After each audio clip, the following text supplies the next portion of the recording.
biz de burada bulduğumuz ata deneyimlerine devam Burada ediyoruz. gelir. Bilgi ve tecrübeleri malzemelerinden daha önemli olan insanların hayatına Bütün yıllarda zaman baba diye ne bir şey. Şimdi gördüm.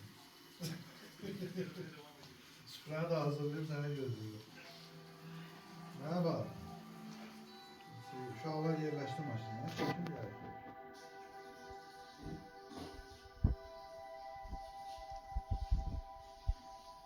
Ben hani sıklaştırıp getiririz de sonra söylerimizde.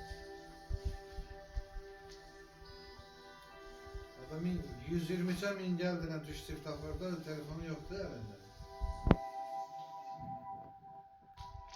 Evet, zalim uşaktı. He.